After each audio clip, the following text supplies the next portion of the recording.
ఆమె చేతులు అయితే నీ ముచ్చట ముద్దుగానే ఉంది. ఇప్పుడు కథ ముచ్చట ఏంటంటే ముస్లింలను అల్లకెళ్ళి తీసేస్తే మేము కథ కానిస్తాము, మరి ఎందుకో మీరు ఆడ తలొగ్గుతురు అనేది ఆ కోజాలు చెప్తున్నాయి సార్. మన కాడ 3-4 ఉన్నాయి, గుజరాత్లు 26 ఉన్నాయి. మరి ఆడెట్ట చేసిరు కాక అని అడుగు. అట్లా కాదు, దేశం మొత్తానే చేసిరు కదా. దేశం మొత్తాన బీజేపీ పాలిత రాష్ట్రాల్లో చేసే ఉన్నారు కదా. ఇప్పుడు మనకు ఆర్థికంగా వెనుకబడ్డ అగ్రవర్ణాలని ఒక చట్టం చేసుకున్నాం కదా, ఈడబ్ల్యూఎస్ చట్టం. దాంట్లో కూడా ముస్లింలు 3-4 పెద్ద కులాలు ఉంటాయి. పఠాన్లు, సయ్యదులు, రియాజ్లు, ఇట్లా వీళ్ళు ఒక 3-4 కులాలు ఉంటాయి. మరి వాళ్ళకి బలిసిన ముస్లింలకు ఇస్తావు, పేద ముస్లింలకు కాడ ఏమొచ్చింది పంచాయతీ?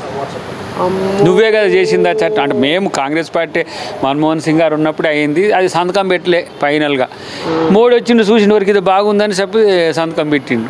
మరి మోడీ పెట్టిన సంతకంలో కూడా ముస్లింలకు ఇచ్చినావుగా నువ్వు. ఆ రోజు మరి ముస్లింలను తీసేస్తాను ఎందుకు తీసేయలేదు నువ్వు?